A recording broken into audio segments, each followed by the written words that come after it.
आज बात करेंगे कि जो बीएड के एग्ज़ाम हैं, पेपर होते हैं ना, तो उनको चेक कैसे किया जाता है, इवेलुएट किया कैसे किया जाता है, मार्किंग कैसे होती है, कौन से वो फैक्टर होते हैं जिसके कारण बच्चे के मार्क्स बढ़ जाते हैं, कौन से फैक्टर हैं कि मार्क्स कम हो जाते हैं। कई बार हम बोलते हैं कि तैयारी पूरी थी लेकिन मेरे मार्क्स नहीं आए।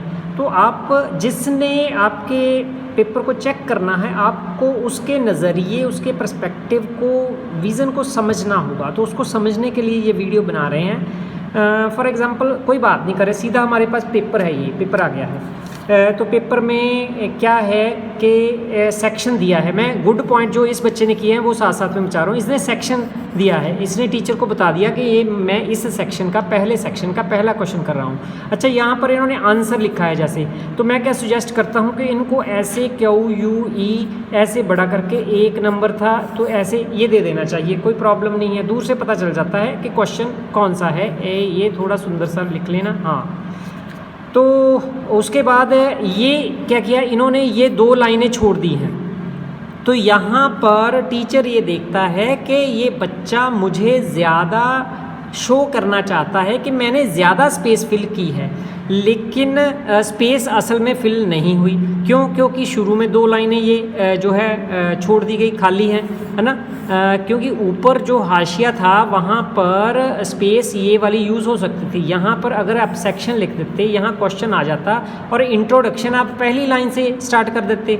इंट्रोडक्शन अब यहाँ दी गई है और इसके नीचे से शुरू किया गया है। इट मीन्स ये 2 जो लाइंस आपने ख़राब की हैं उनको ख़राब नहीं करना। इसके नीचे अगर मिडल में हम देखते हैं तो इन्होंने ये वाली, ठीक है कि ये पूरी फिल हुई है, ये यहाँ से लेके यहाँ तक कितनी लाइन बची हैं, ये 1 2 3 4 लाइंस यहाँ जो है यूज़लेस ख़राब की गई हैं। यहाँ पर एक लाइन का यूज़ होना चाहिए, तो क्योंकि हेडिंग दिया गया है मीनिंग, तो मीनिंग यहाँ लिख के उसको अंडरलाइन करके, मीनिंग भी यहाँ लिखना था, मीनिंग आ गया ना, तो यहाँ डॉट्स डाले और अंडरलाइन किया। अंडरलाइन करने के बाद यहाँ से आपने स्टार्ट कर देना था, तो ये बेटर होना था।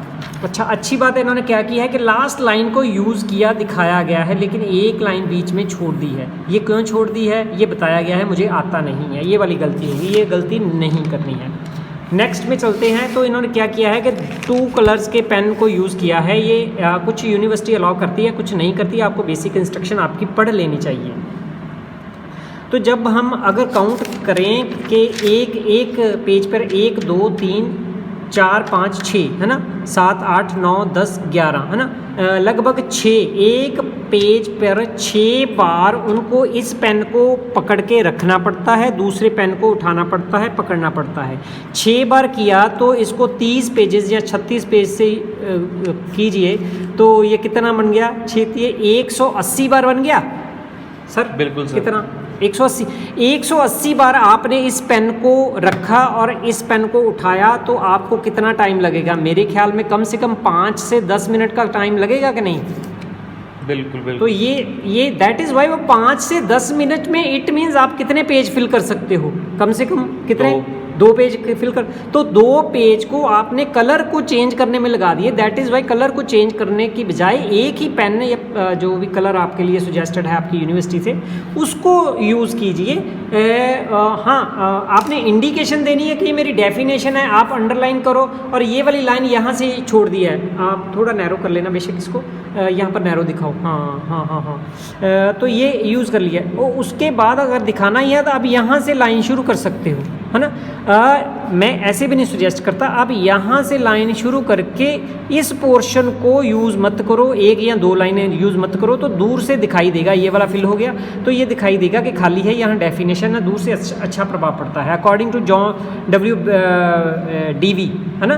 तो DV की है, ये वाली लाइन छोड़ दी, ये वाली लाइन। तो ये मेन जो है कि प्रेजेंटेशन अच्छी चाहिए। उस प्रेजेंटेशन में इस पेपर में ये कमी है कि लाइंस बहुत ज़्यादा छोड़ी गई हैं। पॉजिटिव पॉइंट क्या है कि इनकी इंटर वर्ड स्पेस कम है। नॉर्मली हम देखते हैं कि कई में इंटर वर्ड स्पेस बहुत है, लेकिन याद रखें कि ये आपके अनकॉन्शियस माइंड से आता है, ये आप चेंज नहीं जल्दी कर सकते। ठीक, तो अब जैसे मैंने पिछले वीडियो में बताया था कि पेपर चेक कैसे होते हैं। पेपर जब जो एग्ज़ामिनर है उसके पास 1 2 3 मिनट इतने एवरेज लगाता है, तो वो क्या करेगा, ये उसने देखा, पता चल गया, एक आध ये पढ़ा, ये लाइन पढ़ी या ये हेडिंग पढ़ा, लाइन नहीं पढ़ते भी, मोस्टली हेडिंग पढ़ते हैं, हो गया, तो ये यहाँ आके 4 मार्क्स लिख दिए। तो नॉर्मली पेज प्रेजेंटेशन और ये जो देखिए ये बैड इफ़ेक्ट क्या पड़ा, ये इतना जो हाशिया है ये यहाँ पर आपने कुछ नहीं लिखा, इट मीन्स आपने ये बता दिया मैंने 4 पेज फिल किए हैं, लेकिन 4 पेज में कितनी लाइन छोड़ी हैं उसके कारण आपके मार्क्स जो हैं कम हो जाएंगे। लास्ट में जो है कंक्लूज़न नहीं दिया गया, कोशिश करनी है कंक्लूज़न यहाँ लिख के 2 या 3 लाइनें, बेशक वो रेपिटेशन होती है, दे देनी चाहिए, है ना।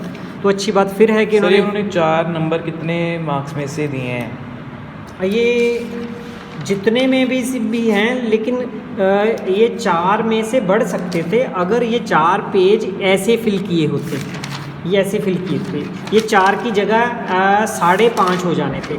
5 तो पक्का है ना, मैं 5.5 और 5 ये इंडिविजुअल डिफरेंट टीचर का हो सकता है, तो ये बहुत ज़्यादा है। इतने ही पेज को यूज़ करके मैं कह रहा हूँ, है ना। थोड़ा डाउनवर्ड इसको कर लेना, उसी पेज पर फोकस करना या इस पेज पर। हाँ, और क्या क्वेश्चन है आपका? हाशिया, जो कई टीचर कहते हैं कि हाशिया दोनों तरफ मत छोड़े, एक तरफ है ऑलरेडी गुड है तो दूसरी तरफ आप यहाँ तक फिल कीजिए, ये बात है। तो ये बातें रिपीट हो रही हैं यहाँ पर, बार बार वो सजेशन नहीं दूंगा। अच्छा, डायग्राम इन्होंने यूज़ किया है कि sustainable development depends upon 3 factor, है ना। तो ये फैक्टर ऐसे बना दिए, तो इसकी जगह पर यहाँ लिखते फैक्टर्स ऑफ सस्टेनेबिलिटी, है ना, फैक्टर्स ऑफ सस्टेनेबिलिटी, और इसको ऐसे करके एरो देते, ऐसे करते, ऐसे करते, ये थोड़ा बेटर था। लेकिन ये बहुत ज़्यादा इंपॉर्टेंट डायग्राम में इससे नहीं है। अगर इसके सब पार्ट होते तो ये इंपॉर्टेंट, इतने में इंपॉर्टेंट बन जाना था। दैट इज़ वाई यहाँ ये जो बनाने का तरीका है कि इस लाइन को ये कोई लाइन इससे शेयर नहीं की, तो ये इफ़ेक्ट आपके जो एग्ज़ामिनर के माइंड पर डालता है कि नेचुरली कि इसका डिज़ाइन जो है फिगर का है वो ओके नहीं है, वीक है। तो ये ठीक चल रहे हैं, ये लाइन नहीं छोड़नी चाहिए मेरे ख्याल में। यहाँ से इसकी बजाय यहाँ से शुरू करके ये छोड़ देना चाहिए था, ये वाला पोर्शन, और यहाँ से कंटिन्यू चलना चाहिए था। तो ये जब पॉइंट है, पॉइंट के नीचे जगह खाली है, तो ये एक प्रभाव देती है कि ये पॉइंट दिख रहा है। क्योंकि मैं सजेस्ट कर रहा हूँ यहाँ ब्लू है तो ब्लू ही आप यूज़ कीजिए, क्योंकि 180 बार आप पेन को चेंज ना करें तो अच्छी बात है। अब ये देखिए डायग्राम बनाया है, तो ये डायग्राम का साइज़ जो था उसके कारण ये वीक हो गया। अब ये डायग्राम कम से कम इतना बड़ा चाहिए था, ये एक इतना और ये दूसरा, है ना, ये तीसरा, तो नीचे फिगर का नाम आ जाना था। कम से कम इतना चाहिए, इससे भी बड़ा बना सकते हैं। आधा पेज भी यहाँ पर जा सकता है। अगर आपकी स्पीड या कंटेंट मैटर आपके पास कम है तो आप थोड़ा सा, ज़्यादा नहीं, थोड़ा सा फिगर को, डायग्राम को बड़ा बना सकते हैं। तो एक अच्छी बात ये कर रहे हैं, बहुत अच्छी बात, कि ये पेज के लास्ट पर ये ख़त्म हो रहा है और इनका स्टार्टिंग जो है यहाँ से शुरू हो रहा है। लेकिन ये ज़रूरी नहीं है, आप यहाँ तक भी अगर ख़त्म होता है तो नेक्स्ट पर शुरू कीजिए, अगर आपके पास सफिशेंट पेज हैं। अगर सफिशेंट पेज नहीं है तो आप 3-4 लाइनें छोड़ के यहाँ पर, जो इन्होंने नहीं किया, ऐसे मार्क ऐसे कर सकते हैं। कई बार ऐसे ऐसे ऐसे भी कर सकते हैं, है ना। कोई मार्क देना है, that is sine of end of question answer. तो ये आदत है, ऐसे कर रहे हैं ये। तो ये बात डिस्कस हो चुकी है मेरे ख्याल में। इस पेपर में और डिस्कस करने के लिए आपके पास अगर कोई क्वेश्चन है पूछ सकते हो। यहाँ कंक्लूजन नहीं दिया गया, ठीक। आपने पूछना है कुछ? नहीं सर, ऑलमोस्ट डिस्कस हो गया। ऐसा कभी नहीं करना कि ये छोड़ देना है, क्योंकि जब पेपर चेक करते हैं तो इनको क्रॉस करना होता है। अगर क्रॉस नहीं करते, टीचर की क्लास लगती है, जब उनको पता लगता है कि ऐसे पेपर में गुस्सा आता है उनको कि इन्होंने छोड़ा नहीं है, करीब रखिए थोड़ा सा, हाँ। तो जो गुस्से को आप कंट्रोल नहीं कर सकते, आप एग्जामिनेशन सेंटर में नहीं जा सकते, दैट इज़ वाई वो मार्क्स को डाउन। सर ये देखो, इन्होंने फिर से कुछ मेंशन नहीं है, कोई सेक्शन नहीं, कोई क्वेश्चन नंबर यहाँ पर, ये पहला यहाँ पर होगा ना, यहाँ से है सेक्शन। सर वहाँ भी क्वेश्चन नंबर मेंशन नहीं है। यहाँ क्वेश्चन, हाँ, good, very good. Question number 3 मान लीजिए, तो बड़ा करके ऐसे लिख देना, कुछ नहीं होता। इतना बड़ा नहीं निकला, थोड़ा छोटा कर दो, लेकिन आप अपनी स्पेस में लिख सकते हैं। तो ये रहे सेक्शन डी, ये इनकी अच्छी बात है, तो इनकी अच्छी बातों को आप अपना सकते हैं। दैट इज़ ऑल, ये पेपर 1 था। नेक्स्ट पेपर नेक्स्ट वीडियो में शेयर करते हैं। Thank you.